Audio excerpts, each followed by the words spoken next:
America வந்து இஸ்ரேலை கழட்டி விட்டுறலாமாங்கிற ஒரு திட்டத்தில் இருக்கிறதா ஒரு சமாச்சாரம் வந்து கேள்விப்பட முடிஞ்சுது. ஸோ இது எந்த அளவுக்கு உண்மை, அப்படி நடக்கிறதுக்கான வாய்ப்புகள் இருக்குங்களா? இதுல உண்மை இருப்பதற்கான வாய்ப்புகளே இல்லை. அமெரிக்கா இஸ்ரேலின் பக்கம் நின்றுதான் ஆகும். அதிகமாக கொல்லப்படுறாங்கன்னு சொல்லிட்டு ஐநாவே வந்து கவலை தெரிவிச்சிருக்கு. ஏன் ஒரு மனிதாபிமானத்தோட நடக்க மாட்டீங்கன்னு இஸ்ரேலை பார்த்து ஓங்கி அறையிற மாதிரி தான் கேட்டிருக்கு. ஸோ இந்த கேள்விக்கான பதில் என்னவா இருக்கும் இஸ்ரேல் தரப்பிலிருந்து? இஸ்ரேல் தரப்புலேருந்து என்ன பதில் சொல்லுவாங்கன்னா, காஃபி சாப்பிட்டு போய் தூங்கிடுங்க அப்படிம்பாங்க. ஏன் சார்? ஐநா மன்றத்துக்கு அவ்வளோதான் அதிகாரம். ஒரு மீட்டிங் போட வேண்டியது, பேச வேண்டியது, திரும்பி போய் சாப்பிட்டு தூங்க வேண்டியது, இதுதான் ஐநா மன்றம் இவ்வளோ நாட்களாக செஞ்சுட்டு வராங்க.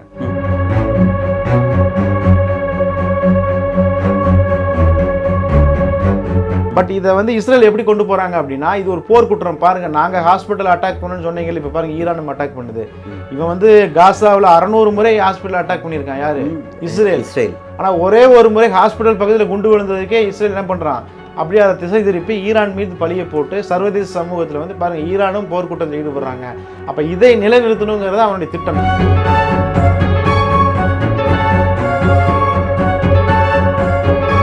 இஸ்ரேல் இதோட இந்த சண்டை நிறுத்தினாங்கன்னா நிச்சயமாக வாய்ப்பு இல்லை.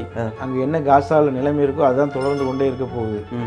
பட் இஸ்ரேல் நிறுத்த போகிறது இல்லை. அப்போ கண்டிப்பாக வந்து வெட்டு 1 துண்டு 2 அப்படிங்கிற மாதிரி ஏதோ ஒன்று நடக்க போகுது. அவர் போர் குற்றவாளியாக அறிவிக்கப்பட்டு விட்டார் நெதன்யாகு. இப்போ அவர் தப்பிக்கணும் அப்படின்னு சொன்னால் இந்த போர் வந்து அடுத்த கட்டத்தை நோக்கி போகணும். இந்த காசாவின் மீதான அந்த கவனம் வந்து திசை திரும்பணும். அப்போ வந்து ஒரு புதிய ஒரு போரை ஏற்படுத்தி, இப்போ 50,000 பேர் காசாவில் கொல்லப்பட்டிருக்கிறாங்கன்னா, இன்னும் 1,00,000 பேர், ஈரானில் ஒரு 50,000 பேர், இஸ்ரேல் ஒரு 50,000 பேர் கொல்லப்பட்டாங்கன்னா அந்த போரினுடைய போக்கு மாறிடும்ல.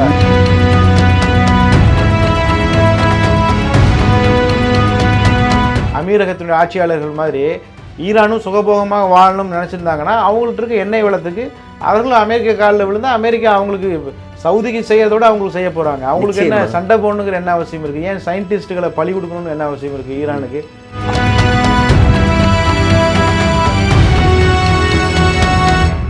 அமெரிக்காவினுடைய B-2 பாம்பர் விமானங்கள், அந்த 2 விமானங்கள் வந்து பேஸ்ல இருந்து புறப்பட்டதாக ஒரு செய்தி வெளியாகி இருக்கு. அந்த விமானங்கள் மூலமாகத்தான் ஈரான்ல கூடிய அந்த ஃபோர்டோ அப்படின்னு சொல்லக்கூடிய அந்த அணு ஆராய்ச்சி மையம், அதனை வந்து தகர்க்க முடியும்னு சொல்லி தொடர்ந்து சொல்லிட்டு வராங்க. எனவே இப்போ அந்த விமானங்கள் மொத்தம் அமெரிக்காட்ட வந்து 10 விமானங்கள் இருக்கு. அந்த விமானங்கள் உலகத்திலேயே மிக கொடூரமான ஆயுதம் அப்படின்னா அந்த B-2 பாம்பர்ஸ் விமானங்கள் தான்.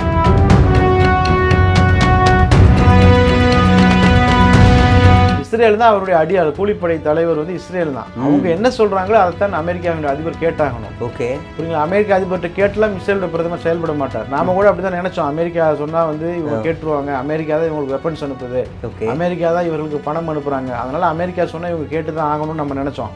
பட் உண்மை வந்து அது இல்லை. இவங்க அனுப்ப சொல்லி கட்டளையிட்டால் அவர்கள் அனுப்பி ஆகணும்.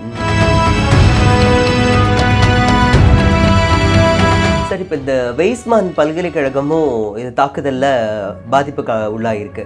ஸோ இதனுடைய தாக்கம் எந்த அளவுக்கு இருக்குது? இதில் நஷ்டங்கள் அப்படின்னு பார்த்தா என்னென்னலாம் இருக்குது சார்? அதான் இந்த வெய்ஸ்மான் பல்கலை சம்பந்தமாக இப்போ ஒரு அப்டேட் வந்தது என்னென்னா, அதை சரி பண்ணுவதற்கு 5,000 கோடி ரூபா வேண்டுமாம். அதாவது கட்டிடங்களை சரி செய்வதற்கு மட்டும். ஈரான் வந்து இஸ்ரேல் இருக்கக்கூடிய பல பகுதிகளில் பரவலாக அந்த சிசிடிவி கண்காணிப்பு சர்வைலன்ஸ்ல ஏதோ அவங்க கண்ட்ரோலில் வச்சுட்டு இருந்ததா கேள்விப்பட முடியும். அதாவது ஈரான்ல இருந்து தெஹ்ரான்ல இருந்து என்ன செய்யறாங்க, ஏவுகணையை வீசுறாங்க. அந்த ஏவுகணை இஸ்ரேல் எங்கே போய் விழுகுது, அந்த விழுந்து எவ்வளோ டேமேஜ் ஆயிருக்கு அப்படிங்கிறதையும் அவங்க தெஹ்ரான்லேருந்தே பார்த்துட்டு இருக்காங்க இத்தனை நாளா. இது வந்து இஸ்ரேலால் கண்டுபிடிக்கப்படவே இல்லை.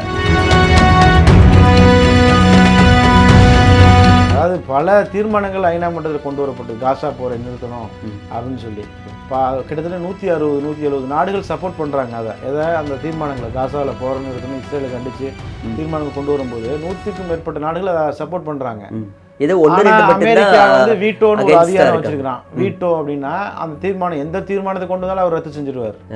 எத்தனை நாடு சப்போர்ட் பண்ணாலும் சரி, அவர் ஒருத்தர் வந்து அது செல்லாதுன்னா அது செல்லாது தான். அப்புறம் அங்கே என்ன இருக்குது, அங்கே நியாயத்துக்கு என்ன இருக்குது? ஐநா மட்டும் ஒரு கோமாளித்தனம், ஐநா மட்டும் ஒரு ஏமாற்று வேலை.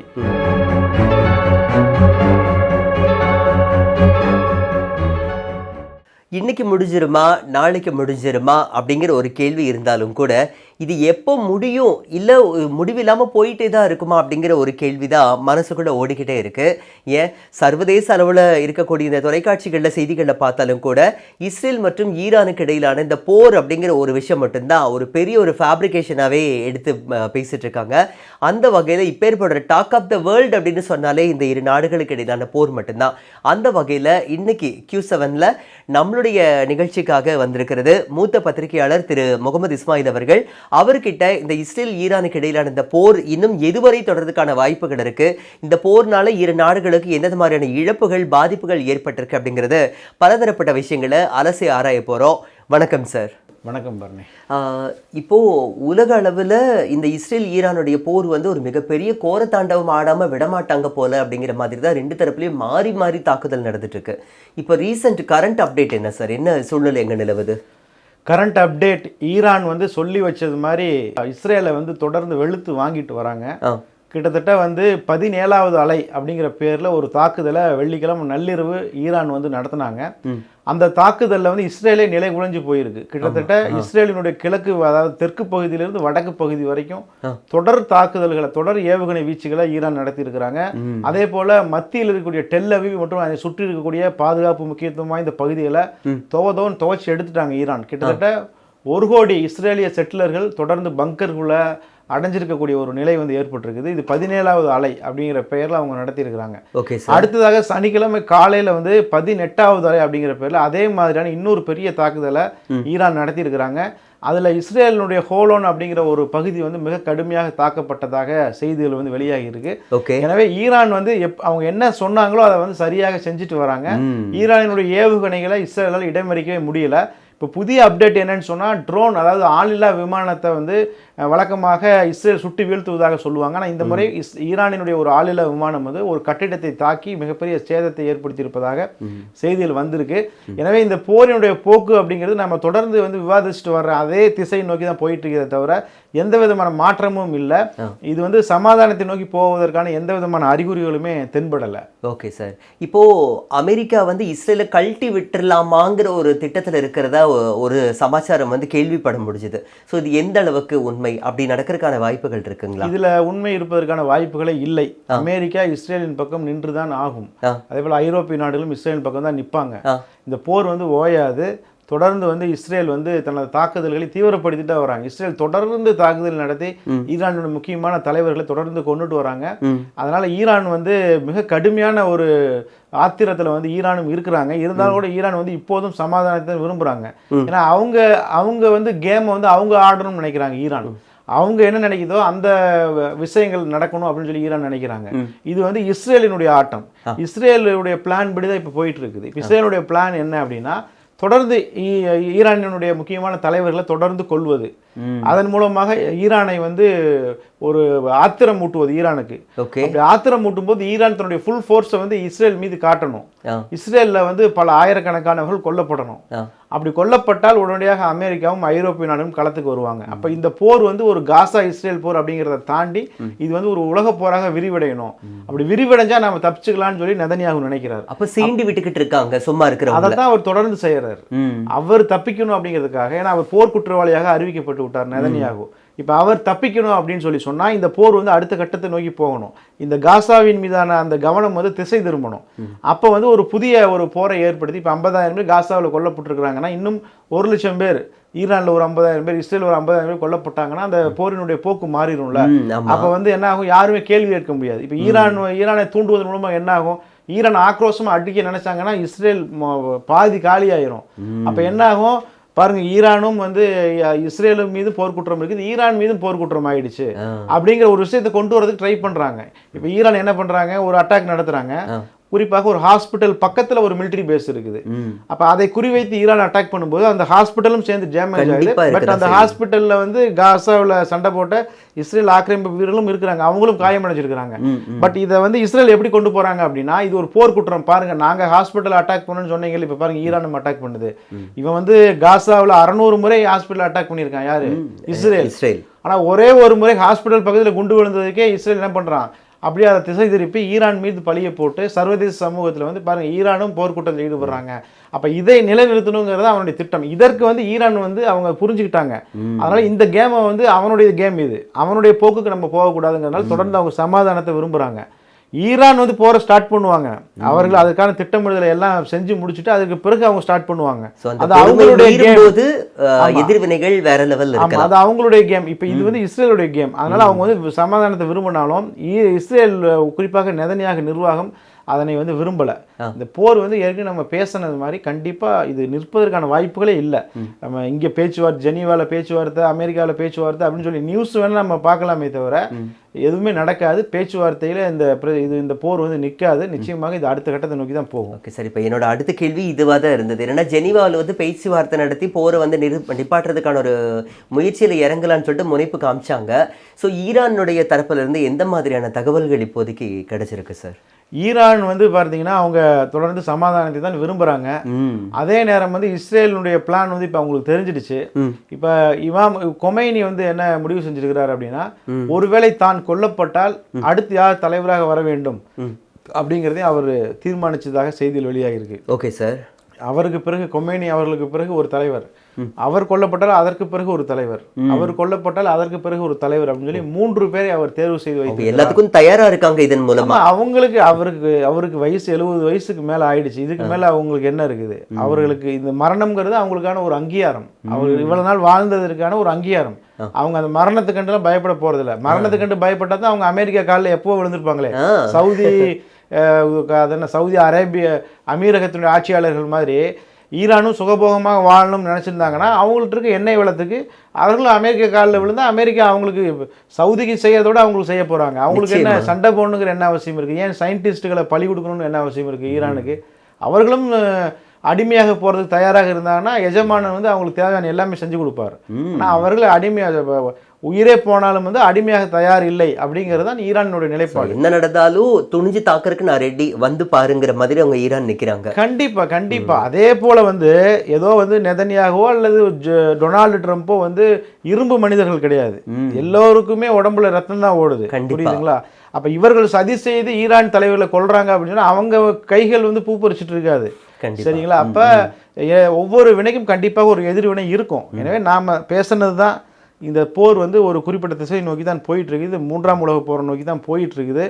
லெபனானுடைய அல் மயாதின் ஊடகம் ஒரு கட்டுரை வெளியிட்டிருக்கிறாங்க.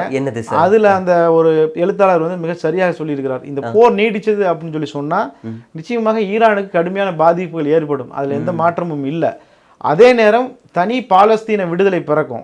அதே நேரம் வந்து வேர்ல்டு ஆர்டருங்கிறது மாறும். இந்த போரின் இறுதியில் நிச்சயமாக ஈரான் தான் வெற்றி பெறுவாங்க. பாதிப்புகளை சந்திச்சாலும் ஈரான் தான் வெற்றி பெறுவாங்க. எப்படி வந்து உலகப்போர் காலகட்டத்தில் ரஷ்யா மிகப்பெரிய பாதிப்புகளை சந்திச்சாங்களோ, ஜெர்மன் படைகள் மூலமாக மிகப்பெரிய பாதிப்புகளை சந்திச்சா கடைசியில் ஜெயிச்சது ரஷ்யா தான். அதே மாதிரியான ஒரு விஷயம் தான் இங்க நடக்கும் அப்படிங்கிறத அவர் வந்து எழுதியிருக்கிறார். ஓகே சார், இப்போ ட்ரம்ப் வந்து ஈரான் மேல சில பல தடைகளை விதிச்சிருக்காருன்னு கேள்விப்பட முடிஞ்சது. எந்த மாதிரியான விஷயங்களுக்கெல்லாம் தடைன்னு தெரிஞ்சுக்கலாங்களா? இல்ல, தடை விதிச்சதை விட இன்னொரு முக்கியமான ஒரு அப்டேட் வந்திருக்கு, அதுவும் நான் சொல்ல மறந்துட்டேன். சொல்லுங்க. அமெரிக்காவினுடைய B-2 பாம்பர் விமானங்கள், அந்த 2 விமானங்கள் வந்து பேஸ்ல இருந்து புறப்பட்டதாக ஒரு செய்தி வெளியாகி இருக்கு. ஓகே. அந்த விமானங்கள் மூலமாகத்தான் ஈரான்ல கூடிய அந்த ஃபோர்டோ அப்படின்னு சொல்லக்கூடிய அந்த அணு ஆராய்ச்சி மையம் அதனை வந்து தகர்க்க முடியும்னு சொல்லி தொடர்ந்து சொல்லிட்டு வராங்க. எனவே இப்போ அந்த விமானங்கள் மொத்தம் அமெரிக்காட்ட வந்து 10 விமானங்கள் இருக்கு. அந்த விமானங்கள் உலகத்திலேயே மிக கொடூரமான ஆயுதம் அப்படின்னா அந்த B-2 பாம்பர்ஸ் விமானங்கள் தான். கிட்டத்தட்ட வந்து 5000 அடி உயரத்தில் பறக்கக்கூடிய ஒரு விமானம். மார்க் 2 அப்படின்னு சொல்லக்கூடிய ஒளியை விட 2 மடங்கு வேகமாக பறக்கக்கூடிய விமானம். அதே போல வான் பாதுகாப்பு அமைப்புகளை ஏமாற்றி சென்று தாக்கக்கூடிய ஒரு விமானம். அதே போல உருவத்தில் வந்து மிகப்பெரிய ஒரு, அதாவது ராட்சச உருவம் கொண்ட விமானங்கள்லேயே மிகப்பெரிய போர் விமானம். காரணம் என்னன்னு சொன்னா கிட்டத்தட்ட 3000-4000 கிலோ எடை கொண்ட வெடிகுண்டுகளை சுமந்து செல்லக்கூடிய விமானம். இன்னும் சொல்லப்போனால் 13600 கிலோ எடை கொண்ட ஒரு அணு ஆயுதத்தை வந்து வச்சிருக்கிறாங்க. அதாவது 13600 எடை கொண்ட வெடிகுண்டு, அணு ஆயுதம் கிடையாது, வெடிகுண்டு. அந்த வெடிகுண்டை சுமந்து செல்லக்கூடிய அளவு கெப்பாசிட்டி உள்ள விமானம் தான் அது. அந்த விமானத்தை வந்து இப்போ வந்து 10 விமானங்கள் இருக்கு. அந்த 10 விமானத்தில் 2 விமானம் செயல்படுறதில்லை, 8 விமானங்கள் இருக்கு. அதில் 2 விமானங்கள் புறப்பட்டதாக ஒரு செய்தி, சரிங்களா? அப்போ வந்து என்னன்னா, ஒரு இந்த போரில் வந்து அமெரிக்கா ஈடுபடும் அப்படிங்கிறத நம்மளுடைய கணிப்பு. நிச்சயமாக ஈடுபடும். டொனால்டு ட்ரம்ப் 2 வாரம் டைம் கேட்டது அப்படிங்கிறது வந்து அவர் யோசிக்கிறதுக்காக கிடையாது, அதுக்கான ப்ரிப்பரேஷன் தான். ஏன்னா மத்திய கிழக்கில் இருக்கக்கூடிய அமெரிக்காவினுடைய போர்க்கப்பல்களை எல்லாத்தையும் வந்து சேஃப் பண்ணிட்டாங்க. அங்கே இருக்கக்கூடிய விமானங்கள்லாம் காலி பண்ணிட்டாங்க.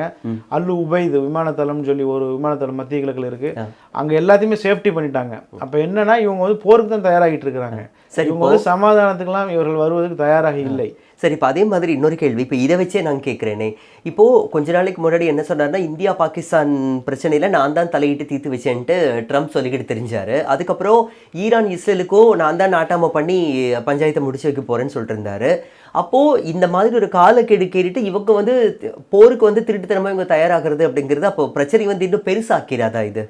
அதுதான், அதாவது இவர் இந்தியா பாகிஸ்தான் பிரச்சனையை இவர் தீர்த்து வச்சிருக்கலாம், ஒரு பேச்சுக்கு சொல்கிறேன், ஒரு வாதத்துக்காக சொல்கிறேன். பட் இஸ்ரேல் பாலஸ்தீன பிரச்சனை, இஸ்ரேல் ஈரான் பிரச்சனையை இவரால் தீர்த்து வைக்க முடியாது. ஏன்னா அங்கே முடிவெடுக்க போகிறது வந்து இஸ்ரேல் தான். இஸ்ரேல் தான் அவருடைய அடியாள், கூலிப்படை தலைவர் வந்து இஸ்ரேல் தான். அவங்க என்ன சொல்றாங்களோ அதைத்தான் அமெரிக்காவினுடைய அதிபர் கேட்டாகணும். ஓகே, புரியுங்களா? அமெரிக்க அதிபர்கிட்ட கேட்டலாம் இஸ்ரேலுடைய பிரதமர் செயல்பட மாட்டார். நாம கூட அப்படிதான் நினைச்சோம், அமெரிக்கா சொன்னா வந்து இவங்க கேட்டுருவாங்க, அமெரிக்கா தான் இவங்களுக்கு வெப்பன்ஸ் அனுப்புது, அமெரிக்கா தான் இவர்களுக்கு பணம் அனுப்புறாங்க, அதனால அமெரிக்கா சொன்னா இவங்க கேட்டுதான் ஆகணும்னு நம்ம நினைச்சோம். பட் உண்மை வந்து அது இல்ல. இவங்க அனுப்ப சொல்லி கட்டளையிட்டால் அவர்கள் அனுப்பி ஆகணும். சோ இவங்க வந்து ஒரு செக்யூரிட்டி கார்ட்ஸ் மாதிரி இவங்க தான் வந்துட்டு, ஆமா, இவர்கள் தான் செக்யூரிட்டி கார்டு. இஸ்ரேல் தான் அமெரிக்காவும் ஐரோப்பாவினுடைய செக்யூரிட்டி கார்டு இஸ்ரேல் தான். அவர்கள் தான் உளவுத்துறையை வைத்துக்கொண்டு, அவங்க தான் பேரழிவு ஆயுதங்களை வைத்துக்கொண்டு யாரெல்லாம் அமெரிக்காவுக்கு எதிரியாக இருக்காங்களோ அவங்கெல்லாம் உளவு பார்த்து அவங்க என்ன செய்யறாங்க. நம்ம இந்தியா வந்து நெருக்கமாக நம்ம இருக்கிறதா சொல்றோம் இஸ்ரேலுக்கு.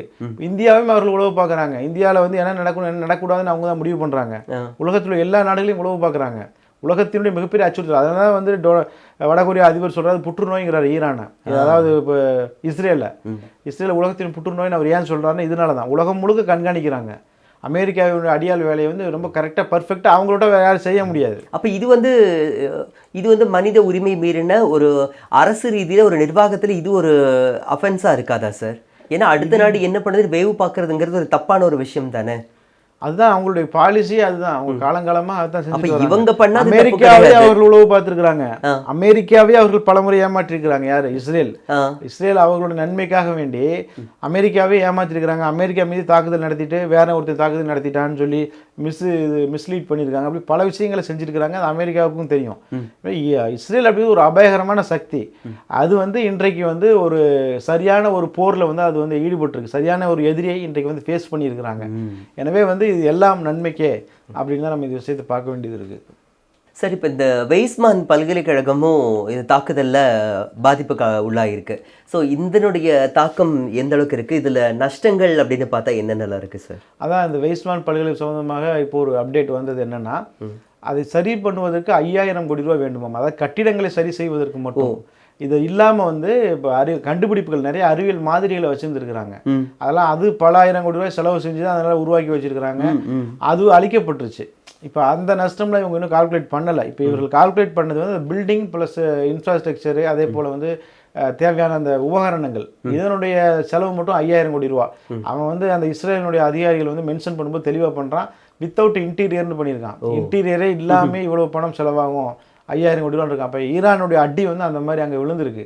இப்போ இன்னும் எங்கெங்கெல்லாம் அடி விழுந்தது, எவ்வளோ சேதாரம் ஆயிருக்குங்கிற விவரங்களை இஸ்ரேல் முழுமையாக வெளியிடலை. இப்போ இஸ்ரேலில் ஒரு தாக்குதல் நடந்த இடங்கள் எதையுமே ஃபோட்டோ எடுக்கக்கூடாது, வீடியோ எடுக்கக்கூடாது அப்படின்னு வந்து ஒரு உத்தரவு போட்டிருக்கிறதுனால வெளி உலகத்துக்கு அது இன்னும் முழுமையாக தெரிய வராமல் இருக்கு. அப்போ பூனை கண்ணை மூடிச்சுன்னா உலகம் இருந்துருச்சுன்னு நினைக்கிற மாதிரி இஸ்ரேல் பண்ணிக்கிட்டு இருக்கு இல்லைங்களா? ஆமாம் ஆமாம். ஓகே சார், அப்புறம் இன்னொரு விஷயம், ஈரான் வந்து இஸ்ரேல் இருக்கக்கூடிய பல பகுதிகளில் பரவலாக அந்த சிசிடிவி கண்காணிப்பு சர்வைலன்ஸ்ல ஏதோ அவங்க கண்ட்ரோலில் வச்சுட்டு இருந்ததா கேள்விப்பட முடிஞ்சது. அதாவது ஈரான்ல இருந்து டெஹ்ரான்ல இருந்து என்ன செய்யறாங்க, ஏவுகணையை வீசுறாங்க. அந்த ஏவுகணை இஸ்ரேல் எங்கே போய் விழுகுது, அந்த விழுந்து எவ்வளோ டேமேஜ் ஆயிருக்கு அப்படிங்கிறதையும் அவங்க தெஹ்ரான்லேருந்தே பார்த்துட்டு இருக்காங்க இத்தனை நாளா. இது வந்து இஸ்ரேலால் கண்டுபிடிக்கப்படவே இல்லை. வல்லவனுக்கும் வல்லவன் ஒருத்தருக்காங்கிறது ஈரான் காமிச்சு. ஆமா, இது ஈரான் மட்டும் இல்லைங்க, ஹமாஸ் அமைப்பே இதை செஞ்சிருக்கிறாங்க. அக்டோபர் 7ஆம் தேதி அவங்க தாக்குதல் நடத்தும் போது அதற்கு முன்பே எல்லா சிசிடிவியும் ஹேக் பண்ணி அங்கே என்ன நடக்குது அப்படிங்கிறத பார்த்து, அதே போல் இந்த அட்டாக்கள் என்ன நடக்குது அப்படிங்கிறலாம் சிசிடிவி மூலமாக பார்த்துருக்குறாங்க. அதே பாலிசி, அதே தொழில்நுட்பங்களை பயன்படுத்தி ஈரானும் இப்போ அதே மாதிரி செஞ்சுருக்கிறாங்க. இப்போ தான் இஸ்ரேல் அதை கண்டுபிடிக்கிறான். இவங்களுடைய இஸ்ரேல் வந்து அப்படி என்னன்னா, அதாவது தமிழில் தான் ஒரு பழமொழி சொல்லுவாங்க, கெட்டிக்காரையும் முழுக 8 நாளைக்கு அப்படின்னு சொல்லி. அந்த மாதிரி யாருமே வந்து இஸ்ரேல கீழே இறங்கலை. இஸ்ரேல் மாதிரி கீழே இறங்கி ஒரு நாடு அல்லது ஒரு அமைப்போ வேலை செஞ்சுச்சுன்னு சொல்லி சொன்னால் இவர்கள் துண்டக்கான துணிக்கான இஸ்ரேல் ஓடிடுவாங்க. ஏன் இஸ்ரேலே வரைபடத்திலே இல்லாமல் போகிறதுக்கான வாய்ப்புகள் கூட இருக்குது சார். கண்டிப்பாக சார். இப்போது காசாவினுடைய விடுதலைக்காக ஹவுதீஸ் ஒரு பக்கம், ஹிஸ்புல்லா இந்த மாதிரி எல்லாருமே ஒன்று சேர்ந்து அடிச்சு தூக்கிட்டு இருக்காங்க இஸ்ரேலை. அப்போ ஈரானுக்கும் இப்போ வந்துட்டு எதிரிக்கு எதிரி நண்பன்கிற மாதிரி இவங்க எல்லாரும் ஒன்று சேர்ந்து அடிச்சாங்கன்னா இந்த பிரச்சனை ஒரே நாளில் கூட முடிஞ்சு போகலாம் இல்லையா? அதான் ஈரானுடைய கேம் இல்லை இது. ஈரான் வந்து அவங்களுடைய பிளான் படி அவங்க ஒர்க் அவுட் பண்ணாங்கன்னா அவங்க இதெல்லாம் செய்வாங்க. இப்போ இஸ்ரேல் தான் வந்து எல்லாம் செஞ்சுட்டு இருக்கிறாங்க. அதனால ஈரான் வந்து அவங்க அதற்கான அந்த சதியில் போய் சிக்கக்கூடாது அப்படின்னு சொல்லி பார்க்குறாங்க.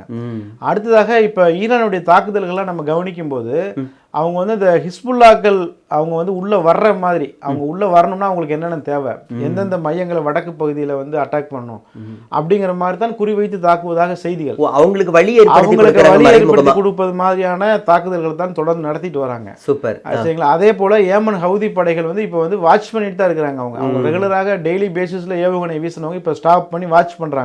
அப்ப இவர்கள் எல்லோருக்குள்ளேயுமே ஒரு ஒத்துழைப்பு, ஒரு ஒருங்கிணைப்பு, திட்டமிடுதல் போய்கொண்டு தான் இருக்கு. சரிங்களா? இது வந்து ஃபர்ஸ்ட் ஸ்டேஜில் தான் இருக்கு. இன்னும் அடுத்தடுத்து நிறைய ஸ்டேஜ்கள் வந்து இருக்கு.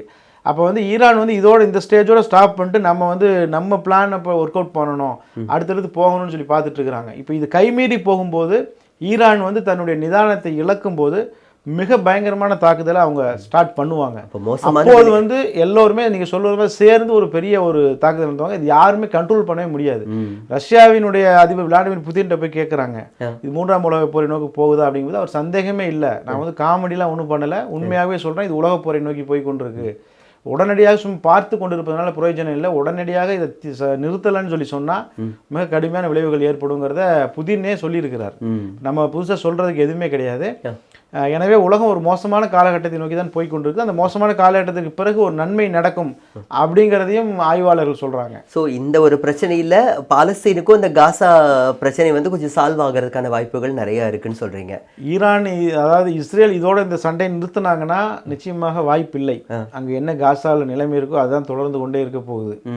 பட் இஸ்ரேல் நிறுத்த போகிறது இல்லை. அப்போ கண்டிப்பாக வந்து வெட்டு 1 துண்டு 2 அப்படிங்கிற மாதிரி ஏதோ ஒன்று நடக்க போகுது. சரிங்களா? இதற்கு பிறகு இழப்பதற்கு ஈரானுக்கோ காசா மக்களுக்கோ அல்லது அரபு நாடுகளோ இதற்கு பிறகு இழப்பதற்கு ஒன்றும் இல்லை. ஆல்ரெடி முக்கால்வாசி பேர் சரண்டர் ஆயிட்டாங்க. Saudi Arabia, Yemen, Oman, Qatar இவங்கெல்லாம் சரண்டர் ஆயிட்டாங்க ஆல்ரெடி. அமெரிக்காவிடம் மேற்கத்திய நாடுகளும் சரண்டர் ஆயிட்டாங்க. இப்போ எதிர்த்து சண்டை போகிறது கொஞ்சம் பேர் தான். ஒன்று அவங்க ஜெயிப்பாங்க, இல்லை அப்படின்னு சொல்லி சொன்னால் இந்த ஆதிக்க சக்திகள் தொடர்ந்து அவங்களுடைய வேலையை செஞ்சுட்டு போகும். அதற்கு பிறகு இந்த ஆதிக்க சக்தியை எதிர்ப்பது கூட உலகத்தில் யாரும் இருக்க மாட்டாங்க. இல்லைன்னு சொல்லி சொன்னால் நம்ம ஏற்கனவே சொல்கிறது மாதிரி வரலாறு நடுவில் நம்ம பார்க்குற மாதிரி மிகப்பெரிய வல்லரசுகள் வந்து நம்ம கண் முன்னால் வீழ்ச்சி அடையும். இந்த 2 தான் நடக்க போகுது. Okay sir. சார் இன்னொரு விஷயம் கேள்விப்பட முடிஞ்சது என்ன அப்படின்னா, அந்த ஃபெர்டோ அந்த ஆயுத கிடங்கை வந்து அமெரிக்கா அடித்து தூக்கலாம் அப்படின்னு நினைக்கும் போது அதுக்கான வசதிகள் வந்து எந்த அளவுக்கு அமெரிக்கா கேட்டிருக்கு? அதாவது இந்த ஃபோர்டோ அணு ஆராய்ச்சி நிலையம், ஈரானுடைய அணு ஆராய்ச்சி, இதெல்லாம் வந்து கண் துடைப்பு தான். இதை வந்து ஒழிக்கணுங்கிறது இஸ்ரேலுக்கோ அமெரிக்காவுக்கோ ஒரு பர்பஸ் கிடையாது. சரிங்களா? இதனை வைத்து ஈரானை வந்து தாக்கணும், இதனை வைத்து ஈரானில் ஆட்சி மாற்றத்தை ஏற்படுத்தணும், இதனை வைத்து ஈரானுடைய மிசில் தொழில்நுட்பம், ஏவுகணை தொழில்நுட்பத்தை ஒழிக்கணுங்கிறத இவங்க நோக்கம். இப்போ என்னன்னா அமெரிக்காவும் மேற்கத்திய நாடுகள் தான் உலகம் முழுக்க ஆயுதங்களை விற்கிறாங்க. அந்த ஆயுதங்களை உலகம் முழுக்க வாங்குறாங்க. கோடிக்கணக்கில் பணம் போட்டு சவுதி அரேபியா போட்டி போட்டு வாங்குறாங்க. இப்போ வாங்கியாச்சு, ஓகே வாங்கியாச்சு. இப்போ ஈரானுக்கு இஸ்ரேலுக்கு சண்டை வந்துடுச்சு. இப்போ ஈரான் வீசக்கூடிய ஏவுகணைகளை இஸ்ரேலால் தடுக்க முடியல. அப்போ அந்த ஆயுதங்களை யார்கிட்ட வாங்கியிருக்கிறாங்க? அமெரிக்காட்டிருந்து வாங்கியிருக்கிறாங்க. அப்போ அமெரிக்காவினுடைய ஆயுதங்கள் ஃபெயிலியர், ஈரானுடைய ஆயுதங்கள் தான் சக்ஸஸ். அப்போ இந்த போர் இந்த ஸ்டேஜில் இப்படி நின்றுதுன்னு சொல்லி சொன்னால் ஈரான் தான் உலகத்தின் மிகப்பெரிய ஆயுத வியாபாரியாக மாறுவாங்க. புரியுதுங்களா? அப்போ அதனை அமெரிக்கா அனுமதிக்க மாட்டாங்க. ஏன்னா அமெரிக்கா இவ்வளோ கஷ்டப்பட்டு ஒரு இதை வான் பாதுகாப்பை கண்டுபிடிச்சி தார் சிஸ்டம் அப்படின்னு கண்டுபிடிச்சி நிறுத்தும் போது அதை ஈஸியாக வந்து இன்னொரு நாடு வந்து பைபாஸ் பண்ணுது அப்படின்னா அப்போ அதை எப்படி அமெரிக்கா ஒத்துக்குவாங்க? ஒத்துக்க மாட்டாங்க. அது ஒரு ஈகோ இல்லை, அவங்களுக்கு பிஸ்னஸ். அமெரிக்காவுக்கு அது ஒரு பிஸ்னஸ், அவ்வளோதான். அப்போ அதனை அமெரிக்கா ஒத்துக்க மாட்டாங்க. ஏன்னா இவங்களுக்கு வந்து ஃபோர்டோ அணு உலை அப்படிங்கிறது இவங்களுக்கு பெரிய விஷயம் கிடையாது. சரிங்களா? இவங்களுக்கு என்னன்னா ஈரான் வளரவே கூடாது. அப்படி வளர்ந்தாலும் தாங்கள் சொல்லக்கூடிய ஆட்சியாளர்கள் அங்கே இருக்கணும். அப்படிதான் இப்போ அமெரிக்கா வைத்திருக்கக்கூடிய அந்த வெடிகுண்டின் மூலமாக அந்த ஃபோர்டோங்கிற அந்த பாதாளத்துக்கு மலைகளுக்கு அடியில் இருக்கக்கூடிய அந்த அணு ஆயுத மையத்தை தகர்க்க முடியுமானா அதுவும் சந்தேகம்தான். சில ஆய்வாளர்கள் என்ன சொல்கிறாங்க, அது தாக்கத்தை ஏற்படுத்தும் அப்படிங்கிறாங்க. சில பேர் வந்து இல்லை அதுவும் தாக்கத்தை ஏற்படுத்தாதுங்கிறாங்க. எனவே குண்டு வீசினா தான் தெரியும் அது வந்து என்ன நடக்குது அப்படிங்கிறது. குண்டு வீசினதுக்கு பிறகு தான் வந்து தெரியும். அதற்கு முன்பு வந்து யாராலுமே எதுவும் சொல்ல முடியாது. Okay sir. சார் நிறைவு அம்சமாக இன்னொரு கேள்வி. இப்போது ஈரான் ஆகட்டும், அதே மாதிரி இங்கே காசா ஆகட்டும், இந்த மாதிரி பகுதிகளில் இஸ்ரேலினுடைய இந்த கொடூர தாக்குதல்னால, இனப்படுகொலைனால கொத்து கொத்தா பெண்களும் குழந்தைங்களும் அதிகமாக கொல்லப்படுறாங்கன்னு சொல்லிட்டு ஐநாவே வந்து கவலை தெரிவிச்சிருக்கு. ஏன் ஒரு மனிதாபிமானத்தோட நடக்க மாட்டீங்களான்னு இஸ்ரேலை பார்த்து ஓங்கி அறையிற மாதிரி தான் கேட்டிருக்கு. ஸோ இந்த கேள்விக்கான பதில் என்னவா இருக்கும் இஸ்ரேல் தரப்பிலிருந்து? இஸ்ரேல் தரப்புலேருந்து என்ன பதில் சொல்லுவாங்கன்னா, காஃபி சாப்பிட்டு போய் தூங்கிடுங்க அப்படிம்பாங்க. ஏன் சார்? ஐநா மன்றத்துக்கு அவ்வளோதான் அதிகாரம். ஓ, ஒரு மீட்டிங் போட வேண்டியது, பேச வேண்டியது, திரும்பி போய் சாப்பிட்டுட்டு தூங்க வேண்டியது, இதுதான் ஐநா மன்றம் இவ்வளோ நாட்களாக செஞ்சுட்டு வராங்க. ஏதாவது சின்ன சின்ன ஆப்பிரிக்க நாடுகளில் எங்கேயாவது ஒரு மூலையில் சின்ன சின்ன போராட்ட குழுக்களுக்கு எல்லாம் சண்டை நடந்தால் அதை போய் நிறுத்துவாங்க. அதைத்தான் ஐநா மன்றத்தால் செய்ய முடியும். அமெரிக்கா தான் ஐநா மன்றத்தினுடைய எஜமானர்களாக இருக்கிறாங்க. அதனால ஐநா மன்றத்தில் பேசக்கூடியவர்கள் நியாயமான கருத்துக்களை பேசினாலும் கூட அந்த மன்றம் வந்து ஒரு செயலிழந்த மன்றம் தான், அதிகாரம் இல்லாத ஒரு மன்றம் தான். ஜஸ்ட் ஒரு ஐவாஷுக்காக தான் இப்போ அந்த மன்றம்ங்கிறது இருக்குங்களா? ஆமாம், அது நான் ஏற்கனவே அதை சொல்லியிருக்கிறேன். இப்போ நம்ம ஊரில் வந்து சென்னையில் வந்து ஒரு பிரச்சனை, நாங்கள் ஒரு போராட்டம் நடத்தணும் அப்படின்னு சொல்லி கேட்டோம்னா காவல்துறை என்ன செய்வாங்கன்னா, ஊருக்கு ஒதுக்குப்புறமா ஒரு சின்ன சந்து, முட்டு சந்தை காமிச்சு அங்கே போய் நின்று கத்திட்டு போயிருங்க அப்படிம்பாங்க. அப்போ நாமளும் போய் நின்று கத்திட்டு போயிடுவோம். ஏன் அப்படின்னா நம்மளுடைய ஆத்திரத்தை எப்படி தீர்க்கிறது? பேசி கொட்டி தீக்கிறது, அழுது தீக்கிறதுமாங்களா, அந்த மாதிரி ஒரு இடத்துல நின்று கத்துறதுன்னு கத்திட்டு நம்ம வந்துருவோம். அதோட நமக்கு ஸ்ட்ரெஸ் பெஸ்டர், அது நமக்கும் அந்த கோபம் கொஞ்சம் குறைஞ்சிரும். அதுதான் ஐநா மன்றம். இங்கே எப்படி வந்து கலெக்டர் அலுவலக சந்து, அதே போல் வள்ளுவர் கோட்டை முக்கு, அது மாதிரி தான் ஐநா மன்றம். அங்கே போய் நம்மளோட குமுறல்களை பேசி தீர்த்துட்டு வந்துட வேண்டியதான், எதுவுமே நடக்க போகிறதில்ல. அதாவது பல தீர்மானங்கள் ஐநா மன்றத்தில் கொண்டு வரப்பட்டு, காசா போரை நிறுத்தணும் அப்படின்னு சொல்லி கிட்டத்தட்ட 160-170 நாடுகள் சப்போர்ட் பண்ணுறாங்க. எதை அந்த தீர்மானங்களை, காசாவில் போரை நிறுத்தணும், இஸ்ரேலை கண்டித்து தீர்மானங்கள் கொண்டு வரும்போது 100க்கும் மேற்பட்ட நாடுகள் அதை சப்போர்ட் பண்ணுறாங்க. அமெரிக்கா வந்து வீட்டோன்னு ஒரு அதிகாரம் வச்சிருக்கிறான். வீட்டோ அப்படின்னா அந்த தீர்மானம், எந்த தீர்மானத்தை கொண்டு வந்தாலும் அவர் ரத்து செஞ்சிருவார். எத்தனை நாடு சப்போர்ட் பண்ணாலும் சரி, அவர் ஒருத்தர் வந்து அது செல்லாதுன்னா அது செல்லாது தான். அப்புறம் அங்கே என்ன இருக்குது, அங்கே நியாயத்துக்கு என்ன இருக்குது? ஐநா மட்டும் ஒரு கோமாளித்தனம், ஐநா மட்டும் ஒரு ஏமாற்று வேலை. அதனால் எதுவுமே செய்ய முடியாது, வேஸ்ட்டு. ரொம்ப நன்றி சார். இவ்வளோ நேரமாக நம்முடைய Q7ல் இஸ்ரேல் ஈரான் சம்பந்தப்பட்ட போரின் தன்மைகள் என்ன, நிலைப்பாடு என்ன, அடுத்து எந்த மாதிரியான விளைவுகள் ஏற்படலாம், இதனால் எந்த நாட்டுக்கு லாபம், எந்த நாட்டுக்கு நஷ்டம் அப்படிங்கிறத பற்றியோ, மற்ற உலக நாடுகள் தரப்புலேருந்து எந்த மாதிரியான எதிர்பார்ப்புகள் இருந்துட்டுருக்கு அப்படிங்கிறத பற்றியோ ரொம்ப யதார்த்தமாக, ரொம்ப அழகாக தெளிவாக சொன்னார். ஸோ அவருக்கு நன்றிகளை நான் சொல்லிக்கிட்டே இப்போதைக்கு நான் விடைபெறுகிறேன். RJ பரணி. நண்பர்களே, மறுபடியும் வேறு ஒரு தொகுப்பில் சந்திக்கலாம். அதுவரை வணக்கங்கள்.